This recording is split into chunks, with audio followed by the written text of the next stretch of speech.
ชี 536-303-4255ยามดึกกับสา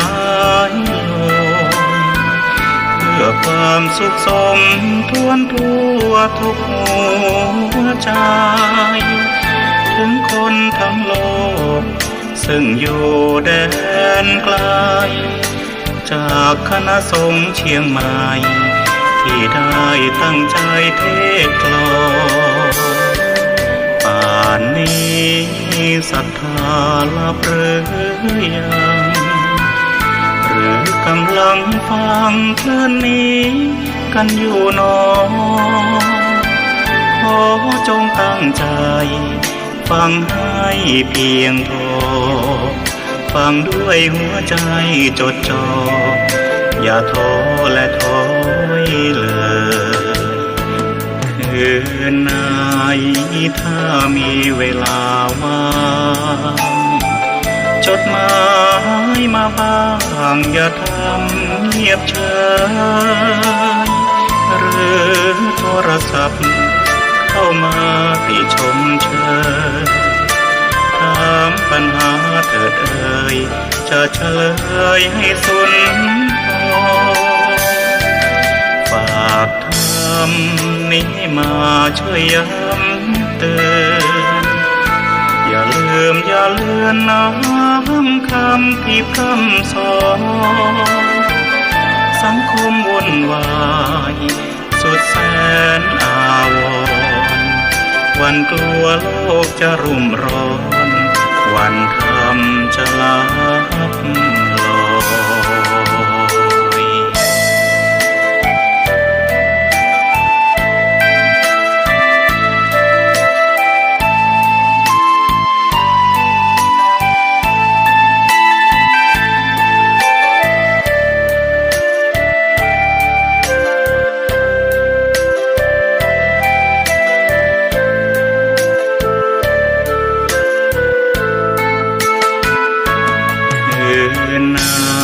ยถ้ามีเวลาว่า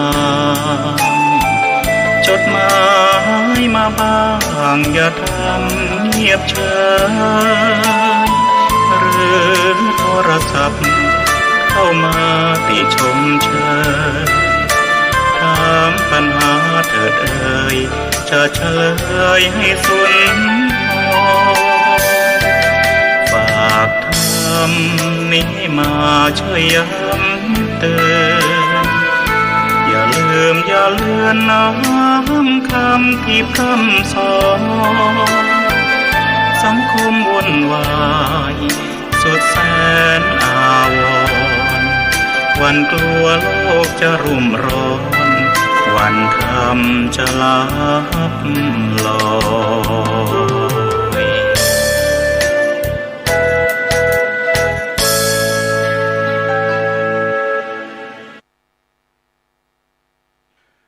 สุขาสังคัสสะสามัคคีความพร้อมเพรียงของหมู่ให้เกิดสุขขอเจริญพรญาติโยมท่านพุทธศาสนิกชนผู้ฟังทั้งหลายอันเป็นที่รักที่นับถือของตุเจ้ามาพบกันอีกเช่นเคยในรายการธรรมะก่อนนอนเป็นประจำทุกวันอังคารตั้งแต่เวลาเดี๋ยวนี้เป็นต้นไป1 ชั่วโมงโดยประมาณคำว่าโดยประมาณนั้นก็หมายความว่าบางครั้งก็ถึงบางครั้งก็เกินเลยไปแต่ส่วนมากก็อยู่พอดีของเวลา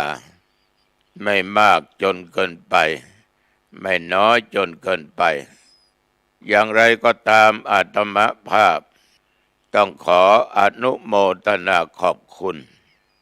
ต่อท่านเจ้าหน้าที่ทุกท่านที่มีน้ำจิตน้ำใจเปิดเทปเสียงธรรมะเหล่านี้ ให้แก่ญาติแก่โยมที่อยู่ทางบ้านได้รับฟังกันมาด้วยดีตลอดเช่นเดียวกันต้องขออนุโมทนาในน้ำจิตน้ำใจของญาติของโยมที่คอยให้กำลังอกกำลังใจแก่ตุเจ้าได้ฟังธรรมะที่ตุเจ้านำมาพูดณทางสถานีวิทยุคลื่นพุทธศาสนา 104.50 ของวัดฝายหินอำเภอเมืองจังหวัดเชียงใหม่ถึงเวลานั้นมันจะดึกก็ตามแต่ญาติโยมก็มีน้ำจิตน้ำใจเอาธรรมะเป็นใหญ่ไม่ได้เอาอัตตาเอาตัวตนเป็นใหญ่คือคนเรานี่ญาติโยมถ้ามีทิฏฐิมีมานะเอาตัวตนเป็นใหญ่แล้วมันก็จะคิดไปว่ากูฟังก็ได้ไม่ฟังก็ได้อะไรกูก็รู้มาหมดแล้วไม่ต้องมาบอกไม่ต้องมาเล่าไม่ต้องมาสั่งมาสอนกูรู้แล้วผ่านประสบการณ์มาแล้วด้วยทิฏฐิด้วยมานะความถือตัวทะนงตัวสิ่งเหล่านี้ถ้ามีในจิตใจของบุคคลไหนบุคคลใดญาติโยมคนนั้นจะไม่ร่วมงานกับบุคคลอื่นไม่ว่าการงานนั้นจะเป็นการกระทำเกิดขึ้นทางกายและในทางจิตใจที่เราเรียกว่าจิตอาสามันจะไม่ทำเพราะเขาก็ถือว่าตัวของเขานั้นรู้มาทำมาผ่านมาแล้วก็ไม่ฟังก็ไม่ทำตามแต่ว่าญาติโยมท่านทั้งหลายที่ฟังอยู่ขณะนี้เป็นบุคคลที่มีจิตใจอันงดงามถึงจะมีความรู้มีภูมิธรรมอย่างไรก็ตามญาติโยมก็ยังอุตส่าห์นั่งฟังกันอยู่ก็แสดงว่าเราสามารถเอาชนะตัวกิเลสตัวกูไปได้ตัวอัตตาเราไปได้และความเห็นผิดให้เห็นในทางที่ถูกต้องคนเรานี่ญาติโยมถ้าไม่ชนะใจตัวเองแล้วจะไปชนะอะไรคนไหนเรื่องอะไรได้ยากขนาดตัวเองยังเอาชนะใจตัวเองไม่ได้แสดงว่าพลังอ่อนแอมากคือตัวกิเลสมานะถือตัวทิฏฐิความเห็นผิดยังเกิดมีอยู่มันจะไม่ฟังมันจะไม่ทำมันจะไม่คิดเมื่อได้ยินได้ฟังความคิดของบุคคลอื่นก็ไปขัดแย้งในด้านจิตใจของตัวเองก็เลยเกิดเป็นอัตตาว่ากูไม่ทำกูไม่ฟังแต่ญาติโยมท่านผู้ฟังทั้งหลายที่นั่งฟัง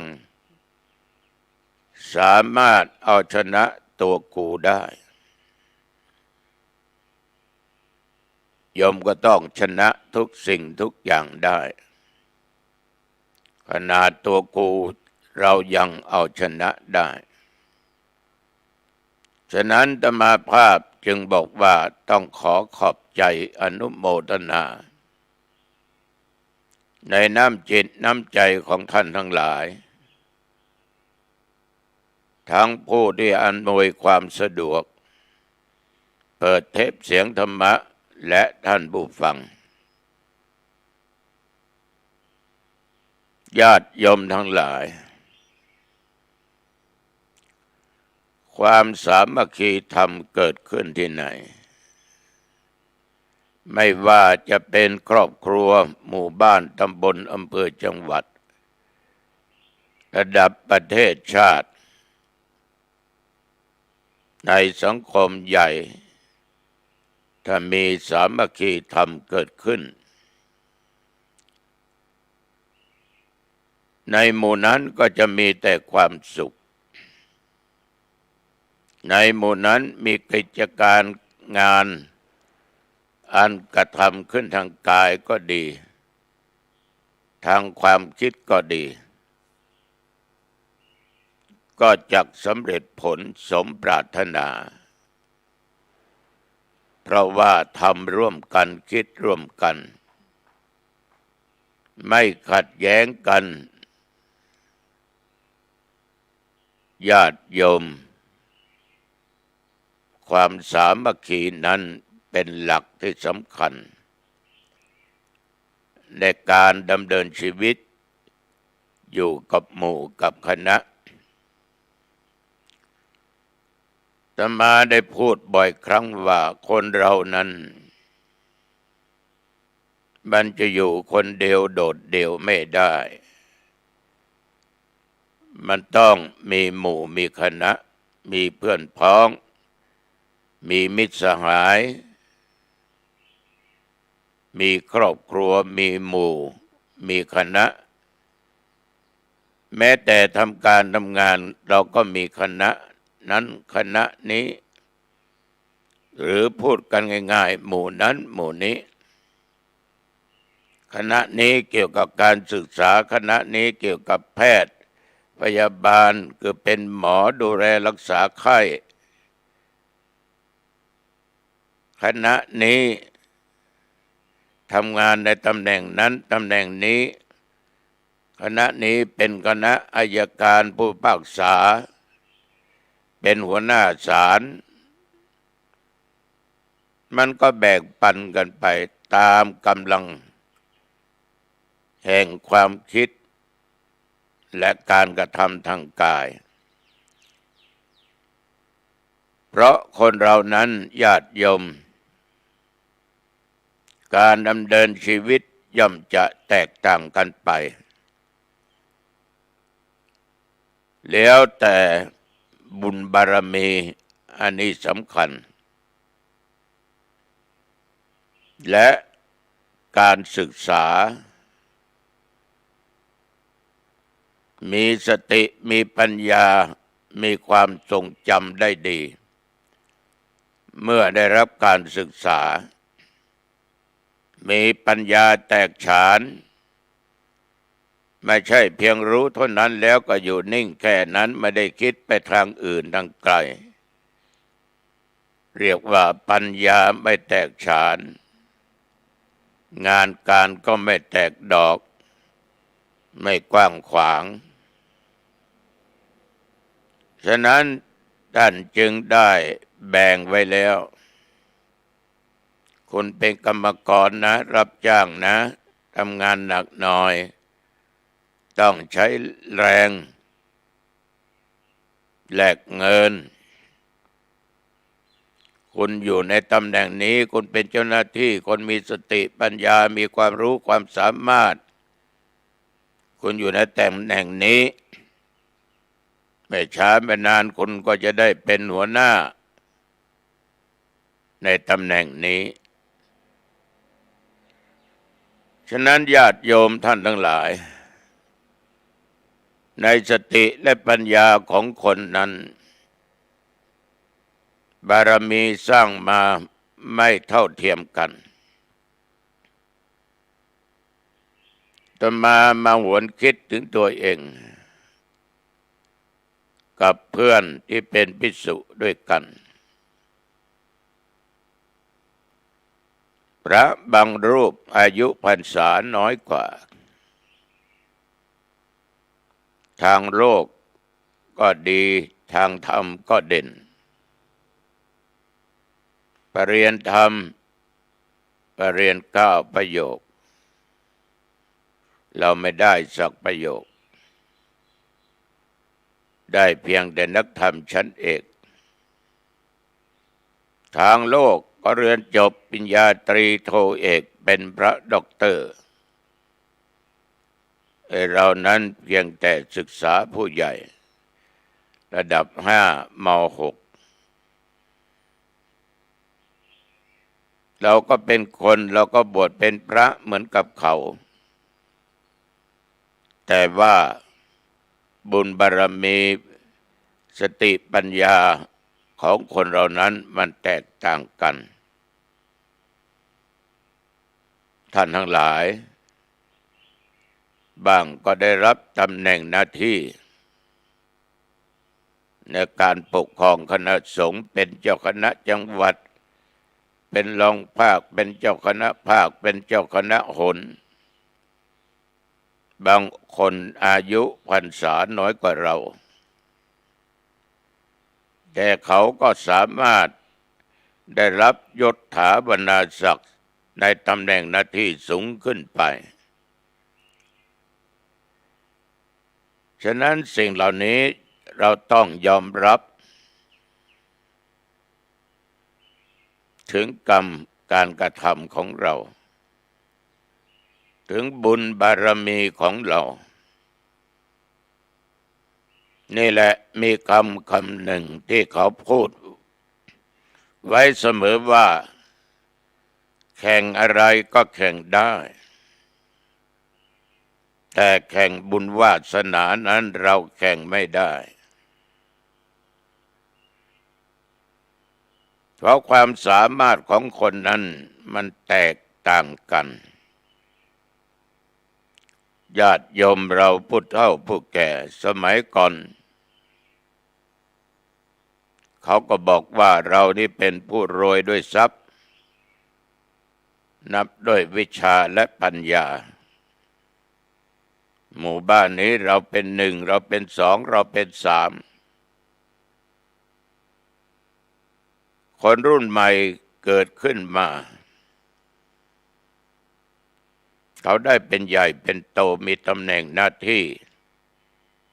มีทรัพย์สมบัติมีเงินทองเพราะเขามีเงินเดือนกินเงินเดือนใช้ชาวบ้านว่าเรารวยแล้วแต่มันก็ล่วงโรยลงไปคนรุ่นใหม่ก็ขึ้นมาแต่มามองดูโยมบางคนนี่รุ่นลูกรุ่นหลานรุ่นเหลนโอ้โยมทั้งหลายเขาอยู่ด้วยความเป็นอยู่อย่างสุขสบายในส่วนหนึ่งเขามีปัจจัยเงินทองมีสิ่งมีของมีที่บ้านที่อยู่ที่อาศัยปลูกบ้านหมดไปตั้งหลายล้าน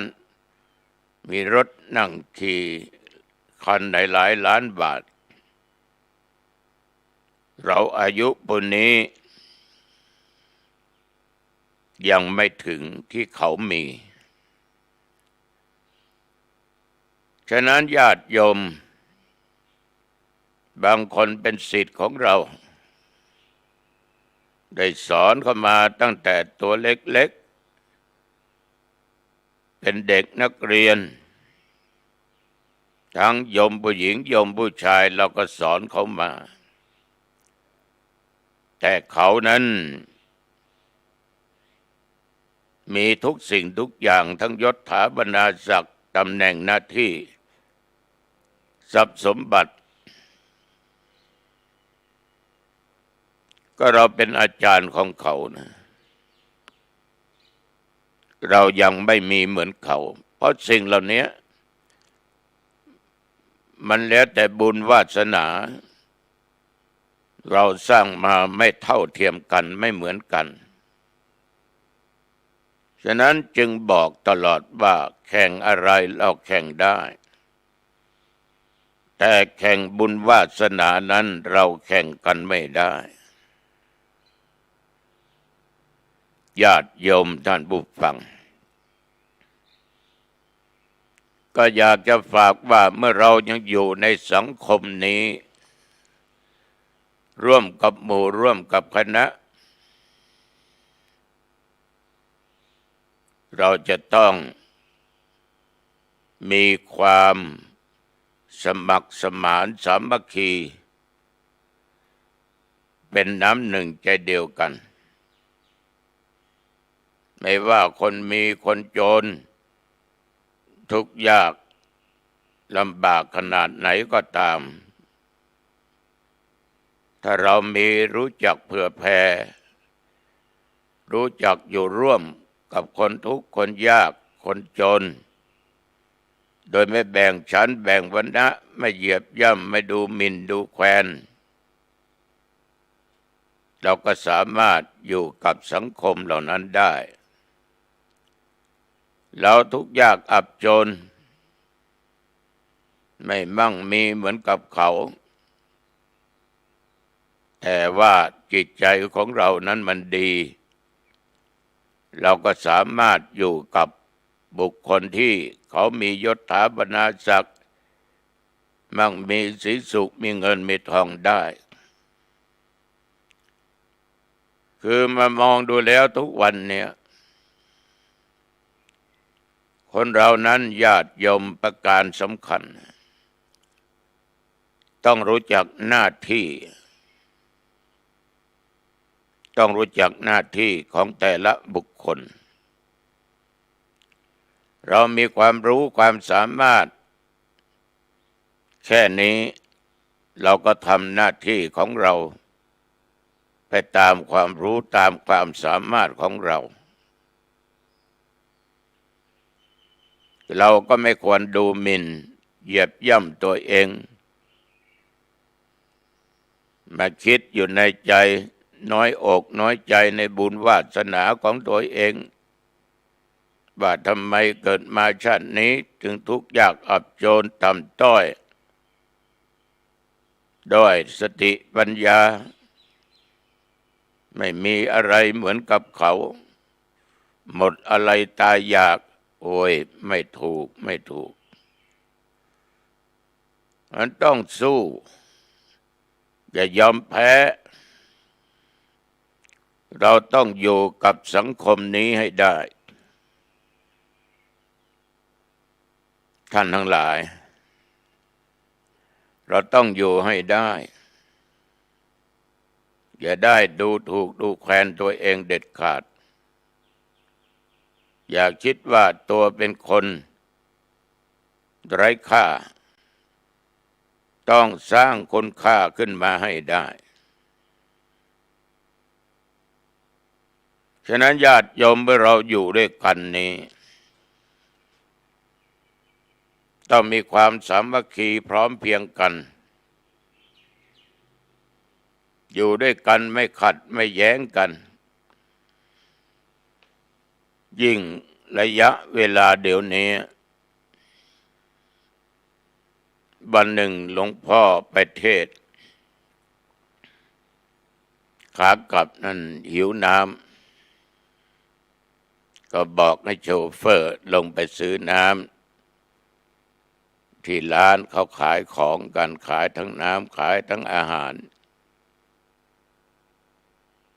ระหว่างที่อาตมาภาพนั่งอยู่ในรถรอโชเฟอร์ไปซื้อน้ำเหลียวไปเห็นโยม2-3 คนโต้เถียงกันด่ากันเรื่องอะไรรู้ไหมโยมเรื่องการบ้านการเมืองมี2 ฝ่ายฟังดูแล้วฝ่ายหนึ่งตัวเองสนับสนุนจะได้เป็นรัฐบาลอีกฝ่ายหนึ่งนั้นได้เหมือนกันแต่ว่าได้น้อยต่างก็เอาความคิดเอาความดีมาโอ้อวดกันเลยโต้แย้งกันขัดหูขัดตากัน เถียงกันไปเถียงกันมาญาติโยมลงไม้ลงมือชกต่อยกันในที่สุดก็ใช้ของแข็งใช้มีดแทงอีกฝ่ายหนึ่งจนล้มลงคนที่แทงก็หนีชาวบ้านก็มามุงกันเดือดร้อนกันนี่แหละโยมเรื่องของคนอื่นต่างคนต่างชอบต่างคนต่างคิดว่าคนที่เราเลือกมาเป็นคนดีก็อย่าได้เอาความดีนั่นนะมาโต้แย้งกันมันไม่ใช่เรื่องเราก็ถูกแทงคนเดียวเจ็บคนเดียวไปนอนโรงพยาบาลคนเดียวเราเป็นมือมีดต้องถูกจับถูกยับถูกตัดสินเข้าคุกเข้าตารางถ้าเขาตายต้องเสียทั้งชื่อเสียงเสียตระกูลเสียเงินเสียทองเสียทุกสิ่งทุกอย่างบางครั้งเรื่องไม่ใช่เรื่องก็ทำให้แตกแยกกันจนลงไม้ลงมือกันขอถามหน่อยว่าคุณไปติดคุกคนที่คุณเชียร์ไปติดคุกกับคุณไหมเขาสามารถช่วยคุณออกจากคุกได้ไหมคุณถูกแทงเราเจ็บเขาเจ็บไหมเขาถูกแทงไหมเราถึงแก่ความตายเขาตายไปกับเราไหมเขามาช่วยเผาศพเราไหมทำไมเอาเรื่องของคนอื่นมาเป็นปัญหามาเป็นข้อขัดแย้งให้แตกแยกกันญาติโยมตุเจ้าขอฝากนะเรื่องเหล่านั้นเป็นอดีตเมื่อเราคิดว่าเขาดีเราก็เลือกเขาเลือกแล้วก็ไม่ต้องมานั่งคุยกันโต้แย้งกันอวดดีใส่กันเรื่องจักขัดแย้งและแตกความสมัครสามัคคีบางหมู่บ้านนี่ญาติโยมทำงานยังไม่ทำร่วมกันนะนั่นพวกมึงนี่พวกกูขอโทษบางแห่งนั่งทานข้าวยังไปนั่งหมู่ใครหมู่มันนั่นไม่ใช่หมู่กูนี่หมู่กูมองหน้ากันไม่ได้เดี๋ยวกูกับมึงลุก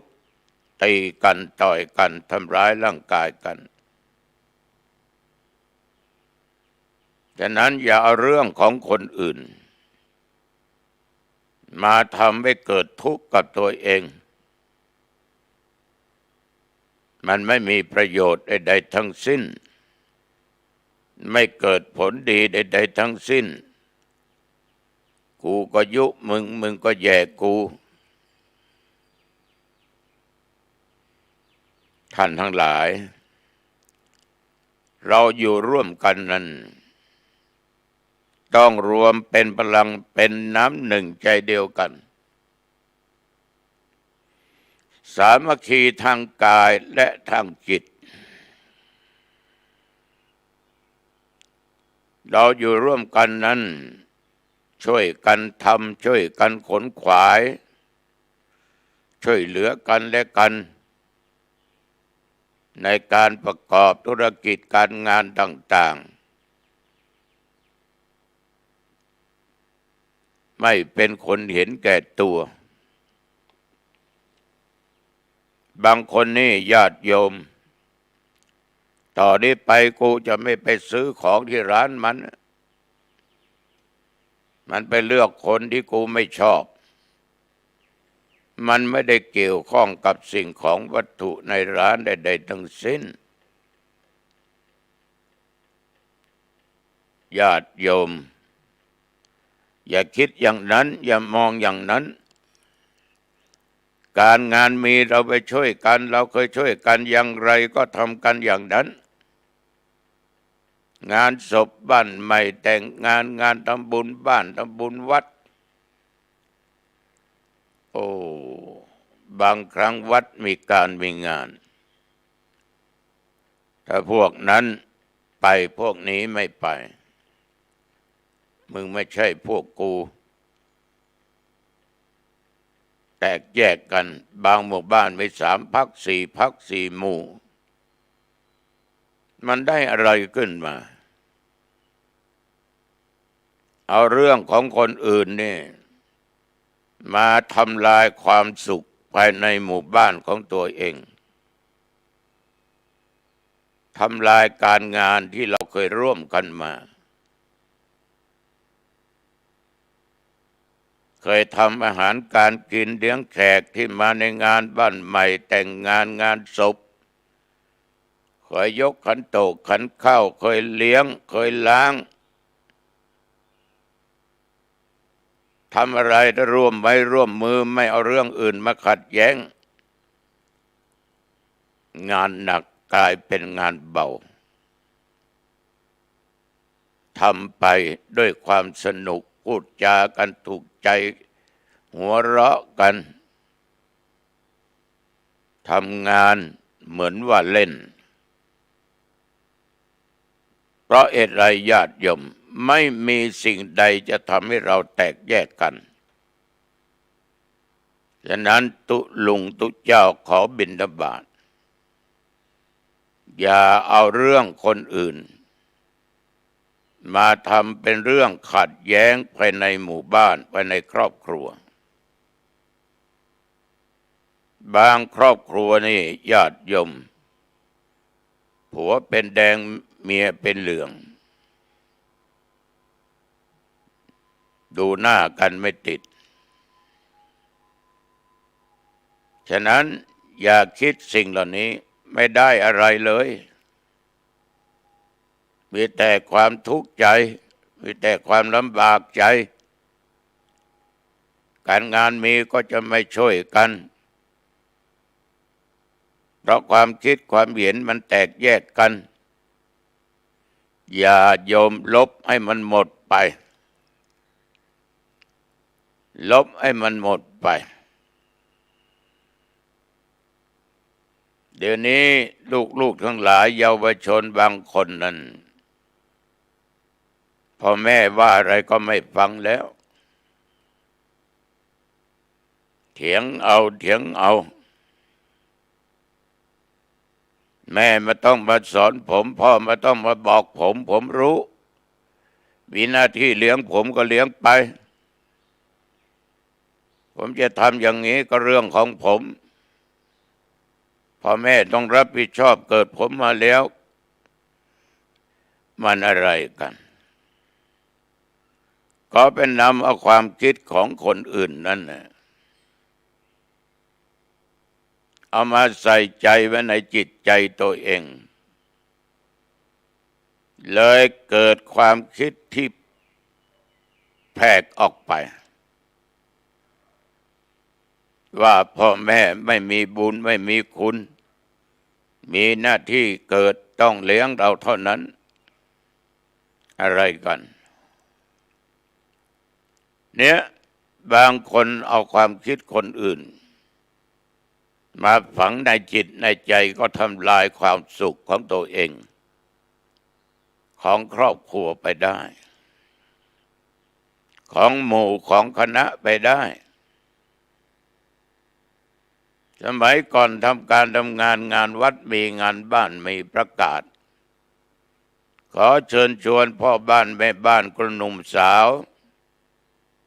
มาช่วยกันทำความสะอาดวัดนะตกแต่งสายรุ้ง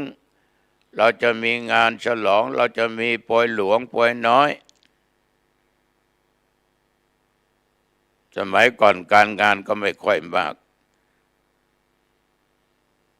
ทานข้าวเช้ามาวัดกันเต็มวัดทำความสะอาดวัดปัดกวาดตรงโน้นตรงนี้หัวเราะกัน มีอะไรก็แบ่งปันกันกินตัดกระดาษมาทำสายรุ้งญาติโยมมีความสมัครสมานสามัคคีกันดีจนถึงเวลาค่ำมืดจึงกลับบ้านหนุ่มสาวก็เยอะพ่อบ้านแม่บ้านก็เยอะแต่เดี๋ยวนี้หายต่อมหมดถามว่าไปไหนวันนั้นไม่ไปไหนก็อยู่บ้านไม่อยากจะไปเจอกันไม่อยากจะเห็นหน้ามันกูจังชี้หน้ามันเลยแตกแยกไปโดยเอาความคิดของคนอื่นมาฝังอะไรกันญาติโยมความสุขความอบอุ่นความที่ช่วยเหลือกันเกื้อกูลกันหายไปหมดหายไปหมดแต่โยมอย่าลืมนะคนเราจะอยู่คนเดียวโดดเดี่ยวไม่ได้นะลาเจ็บไข้ได้ป่วยก็พ่อแม่ดูแลพี่น้องดูแลญาติดูแลผู้ใหญ่ดูแลถ้าไม่มีใครดูแลคุณต้องตายอย่าใจขิ้นอย่าเอาความคิดที่มันไม่ดีเก็บไว้ในจิตในใจมันจะทำให้เป็นบ้านแตกสลายขาดฉะนั้นสามัคคีทางกายนี่คือช่วยกันทำการทำงานงานศพงานขาวดำเขามีแล้วก็ไปช่วยเขาตั้งแต่วันตายจนถึงวันเผาเก็บเมียดเรียบร้อยเห็นหลายท่านหลายคนนะทุ่มเทถึงฐานะเขาไม่ร่ำรวยไม่มีหน้ามีตาอะไรสักเท่าไหร่แต่เขาไปช่วยงานนู่นงานนี้เวลาเขาตายคนเยอะเสียดายเมื่อเขามีชีวิตอยู่เขาไม่หนีไม่ห่างไม่ไปที่ไหนมาช่วยงานทุกงานคนจะพูดกันอย่างนี้เพราะการกระทำและภาพมันติดใจฉะนั้นสาธุชนญาติโยมเราต้องช่วยกันการวัดการบ้านมีเราต้องช่วยกันเราช่วยเขาเขาก็ช่วยเราไปหาเขาเขาก็มาหาเราแต่ว่าอย่าเป็นคนเห็นแก่ตัวอย่าเป็นคนฉวยโอกาสอย่าเอาเห็นแต่ได้บางคนไปทำการทำงานช่วยเหลือพี่น้องเห็นแต่ได้จนเกินไปช่วยงานจริงแต่ว่าบางอย่างไม่น่าทำก็ทำอาหารการกินหิ้วกัน3-4 ถุง5 ถุงบางครั้งแขกเหลือเลี้ยงไม่พอเพราะเราไปหิ้วของเขามาถ้ามันเหลือมันเพียงพอแล้วมันเหลือเอามาเขาไม่ว่าไงอย่าเห็นแก่ได้อย่าเห็นแก่กินอย่าเห็นแก่ตัวโยมมันจะทำให้เสียทั้งหมู่บ้านนั้นเป็นบ้านปัดติ้วเป็นบ้านหิ้วบ้านหอบบ้านกอบบ้านกำเขาจะว่าอย่างนี้นี่ตุเจ้าต้องขอฝากไว้จิตสามัคคีความพร้อมเพรียงกันคิดไม่ใช่ว่าเพียงแต่ไปคิดโต้แย้งกันขัดแย้งกันไม่ใช่แ แต่ในที่ประชุมนั้นเราต่างคนต่างออกความคิดช่วยกันว่าการงานนี้จะสำเร็จได้ควรทำอย่างไรให้ได้ผลทำอย่างไรไม่ให้เดือดร้อนทำอย่างไรให้มันเร็วให้มันเสร็จต้องคิดร่วมกันวางแผนร่วมกันแต่บางคนนี่เอาความคิดของตัวเป็นใหญ่100 คนนี่เขามีความคิดเหมือนกันหมด99 คนเหลือมันคนเดียวกูไม่เอามันไม่ถูกต้องเอาอย่างผมต้องเอาอย่างฉันความคิดของพวกคนไม่ถูกมันมีหลายหมู่บ้านทางหน่วยงานทางเทศบาลออกไปประชุมชาวบ้านไปหาประชามติว่าปีงบประมาณปีนั้นจะทำนั้นหมู่บ้านนั้นจะเอาอะไรไฟฟ้าถนนลอกคันคลองปรับปรุงตรงนั้นตรงนี้ชาวบ้านก็มองเห็นว่ากองถนนตรอกที่เข้าไปในซอยนั้นยังไม่มีไฟแล้วอีกซอยหนึ่งก็ไม่มีไฟชาวบ้านยกมือกันว่าเอาไฟฟ้าให้ซอยนี้เพราะมีคนเข้าออกเยอะมีหมู่บ้านแยะมันมี2 หลัง3 หลังไม่ถูกต้องเอามาที่หมู่บ้านผมซอยของผมเห็นแก่ตัวไหมใช่ถูกต้องเห็นแก่ตัวแต่นั่นคือความคิดของเราเป็นใหญ่เราต้องมองดูว่าคน70-80 คน100 คนเนี่ยกับเราคนเดียวครอบครัวเดียวมันก็ได้รับความลำบากเหมือนกันแต่นั้นมันเป็นหมู่มากเราก็ต้องยอมไม่ใช่ว่าเอาสีข้างเข้าถู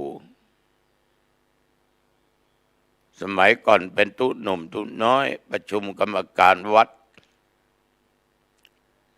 จะมี2-3 คนนี่ถ้าร่วมประชุมกันเมื่อไหร่แตกวงเมื่อนั้นยังไม่ทันปิดประชุม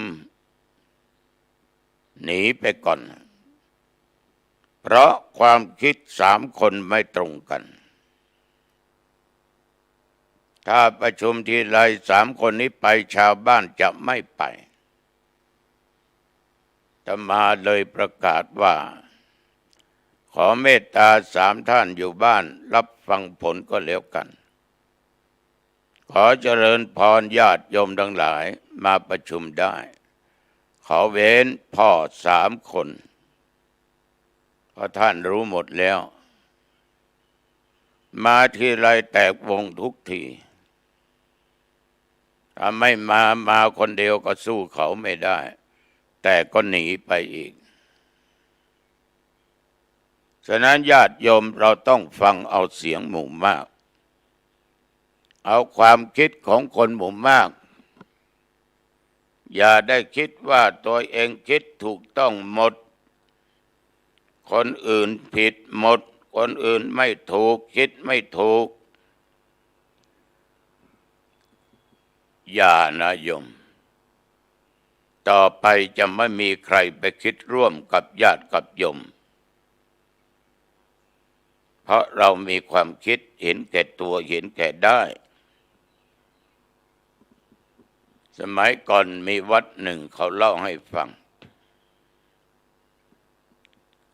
ใกล้เดือนยี่เหนือนี่จะมีหลายท่านหลายคนทำบอกไฟลูกหนูนี่ขายพระเนนก็ไปซื้อมาจุดกันที่วัดเนนมันก็มีความสนุกของเนนพ ราะมันก็เล่นกันมาอย่างนั้นมีพ่อออกคนหนึ่งอยู่ใกล้วัดเหมือนกันไม่พอใจมันด่าเน้นมาด่าเน้นก็ยังไม่ฟังก็ไปซื้อที่โยมที่เขาทำขายมาจุดแกก็มาเดือดฟ้องเจ้าอาวาสว่าเน้นพวกนี้ไม่ดีพูดอะไรก็ไม่ฟังเอาบอกไฟลูกหนูนี่มาจุดเล่นอันตรายทีนี้ลูกบ่าวของแกนั้นก็ไปหาซื้อลูกไฟลูกหนูนี่มาขายที่บ้านแกก็เข้าไปในวัดนั้นเนนทั้งหลายต่อไปในบอกไฟมีขายนะครับที่ร้านผมบ้านผมรับรองฝีมือเจ๋งก็แล้วกันไอ้เนนก็ไปซื้อที่นั้นบ้างที่นี่บ้างชมเนนทั้งหลายว่ารักษาประเพณีวัฒนธรรมสนุกดีเพราะอะไรญาติโยมเพราะมันได้ประโยชน์ถ้าไม่ได้ประโยชน์มันก็บอกว่าไม่ดีประโยชน์เกิดขึ้นมันก็ว่าดีเนี่ยญาติโยมคนเราความคิดเป็นใหญ่ก็จริงแต่ใหญ่ต้องถูกที่ถูกทางไม่ใช่ใหญ่เห็นแก่ตัวเห็นแก่ได้อย่าเอาสีข้างเข้าถูเขาตั้งร้อยเนี่ยตกลงแล้วเราก็ต้องยอมอย่าคิดว่ากูถูกคนเดียวอย่าคิดอย่างนั้นฉะนั้นญาติโยมท่านผู้ฟังทุกอย่างต้องประสานกันต้องร่วมไว้ร่วมมือร่วมจิตกันมันจึงจะอยู่ด้วยความผาสุกได้แม้แต่อาตมาภาพนั่งบรรยายธรรมะบันทึกเสียงธรรมนี่นั่งอยู่บนเตียงนะมีหมอนหกนี่ไว้ข้างหลังไว้พิงนั่งตรงมันปวดก็พิงเสียบ้างต้องอาศัยหมอนนะมือเบื้องขวาก็จับไมค์ที่บันทึกเสียงตาก็หลับไม่ได้ถ้าหลับเดี๋ยวหลับจริงมือเราถือไมค์ที่ใช้บันทึกเสียงมันก็ประสานกันทั้งจิตทั้งมือทั้งสายตาทั้งปากมันก็พูดออกไปความคิดมันก็ต้องคิดออกมาแล้วก็พูดออกไปญาติโยมมันต้องประสานกันทุกสิ่งทุกส่วนมันจึงมาออกเป็นรายการธรรมะก่อนนอนได้นั่งอยู่บนเตียงนอนนะโยมนะเนี่ยออกรายการสดก็ตรงเนี้ยนอนพักผ่อนกลางวันก็เนี้ยกลางคืนก็เนี้ยออกรายการสดก็นี้นั่งบันทึกเสียงธรรมะก็เตียงนอนหลังนี้แหละเพราะตั้งแต่อาพาธยังไม่เคยเข้าไปนอนในห้องนอนเลยยังฉะนั้นญาติโยมทุกอย่างนั้นมันร่วมกันทั้งกายทั้งจิตมันจึงสำเร็จผลได้ฉะนั้นตู้เจ้าขอฝากกับญาติกับโยมว่าเราอยู่ด้วยกันอย่าเอาความคิดของกลุ่มใดกลุ่มหนึ่งมาเป็นข้อขัดแย้งกันในหมู่ในคณะดีไม่ดีเกิดเรื่องชกต่อยกันขึ้นฆ่ากันตายเหมือนเรื่องที่เล่าไปเมื่อกี้นี้ไม่ใช่เรื่องของตัวเองเรื่องของบุคคลอื่นกลุ่มอื่น เราเชื่อเราเอามันก็ดีเขาก็มีอีกกลุ่มหนึ่งที่เขาชอบเขาเลือกต่างคนก็ต่างเลือกมาแล้วเราได้อะไรเจ็บนอนตายถูกจับติดคุกติดตารางเขาเหล่านั้นมาช่วยเราได้ไหมครอบครัวเราก็เดือดร้อนพ่อแม่สามีภรรยาลูกเต้าญาติพี่น้องเดือดร้อนเป็นทุกข์กับเรา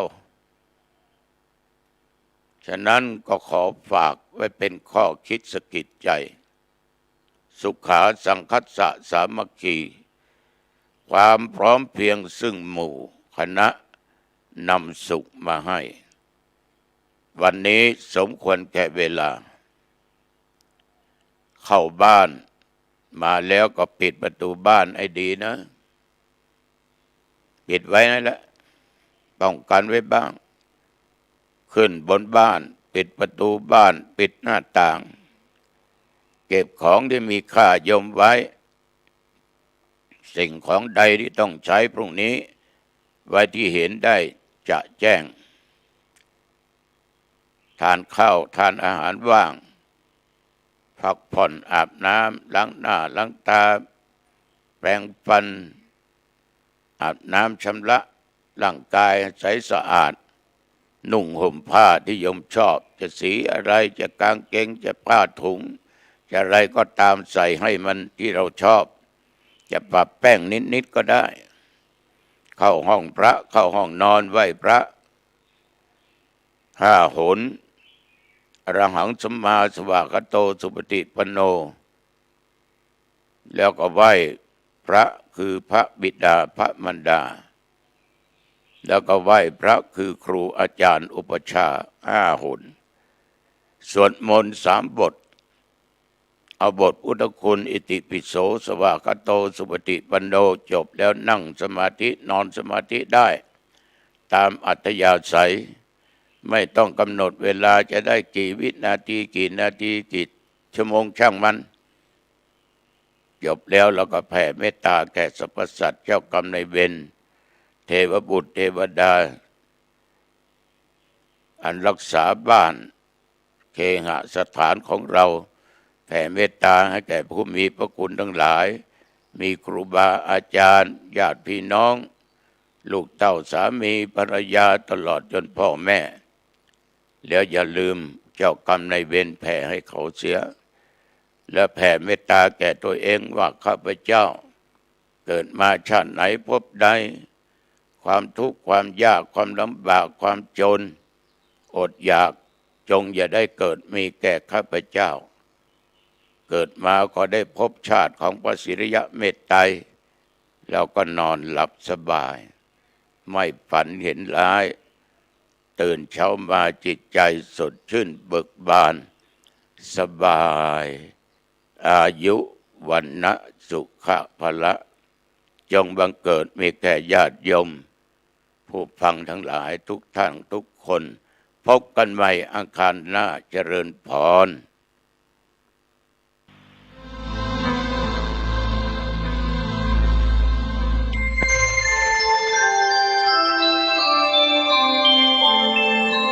ขณะนี้ท่านกำลังฟังสถานีวิทยุกระจายเสียงคลื่นเพื่อการศึกษาพระพุทธศาสนาและวัฒนธรรมระบบ FM 104.5 เมกะเฮิรตซ์ออกอากาศณวัดฝายหินตำบลสุเทพอำเภอเมืองจังหวัดเชียงใหม่โทรศัพท์053-226-058 053-810-406 053-943-691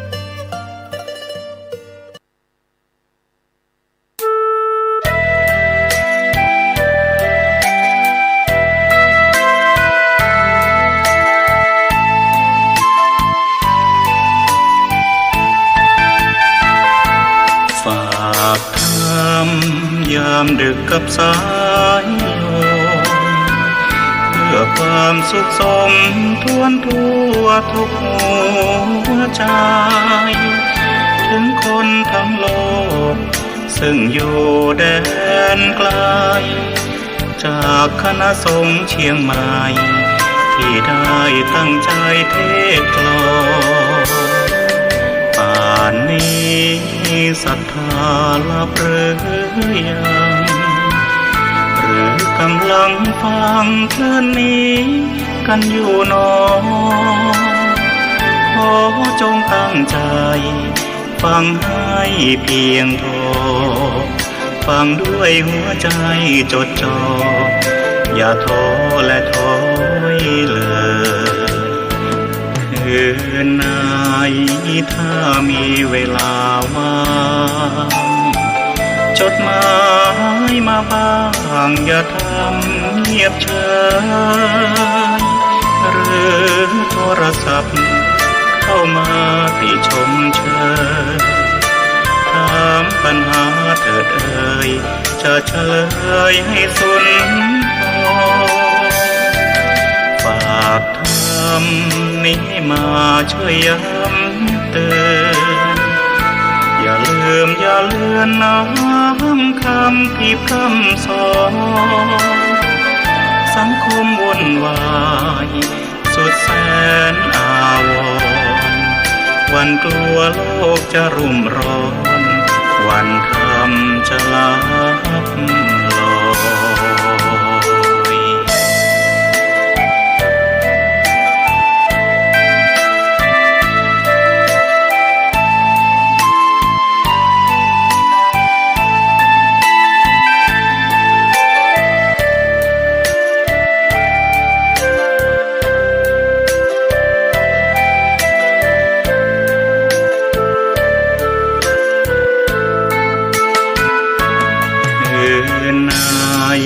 ถ้ามีเวลาว่างจดหมายมาบ้างอย่าทำเงียบเฉยหรือโทรศัพท์เข้ามาติชมเชยถามปัญหาเถิดเอ่ยจะเฉลยให้สุนทรฝากทำนี้มาช่วยย้ำเตือนอย่าลืมอย่าเลือนน้ำคำที่คำสอนสังคมวุ่นวายสุดแสนอาวรณ์วันกลัวโลกจะรุ่มร้อนวันธรรมจะลับลอย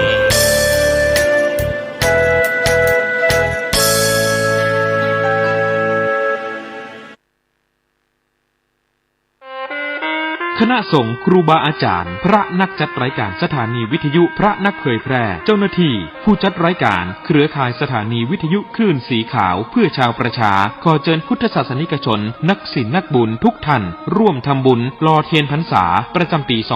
2566 เพื่อสมทบทุนโรงเรียนทุ่งโป่งตำบลเมืองปานอำเภอเมืองปานจังหวัดลำปางและสถานีวิทยุเพื่อการศึกษาวิทยาลัยสงฆ์นครลำปาง FM 106.50 เมกะเฮิรตซ์ร่วมทำบุญแผ่นเทียนธรรมจักรแผ่นละ20 บาทหล่อเทียนพรรษาถวายวัดพระบาทอุดมตำบลเวียงอำเภอฝางจังหวัดเชียงใหม่หรือร่วมทำบุญตามกำลังศรัทธารอเทียนพรรษาจำนวน9 เล่มและถวายเทียนพรรษา15หัววัดวันที่15กรกฎาคม2566เวลา 8:30 นาทีถึง 17 นาฬิกาณวัดตุ่งโป่งตำบลเมืองปานอำเภอเมืองปานจังหวัดลำปางเดินทางไปร่วมบุญถวายเทียนพรรษาในพื้นที่อำเภอฝางจังหวัดเชียงใหม่ณวัดพระบาทอุดมอำเภอฝางจังหวัดเชียงใหม่วันที่13 สิงหาคม 2566เวลา 14 นาฬิกาสามารถร่วมทำบุญได้ที่ธนาคารกรุงไทยชื่อบัญชีโครงการพัฒนาการศึกษาโรงเรียนขนาดเล็กอำเภอเมืองปานจังหวัดลำปางหมายเลขบัญชี 536 303 4255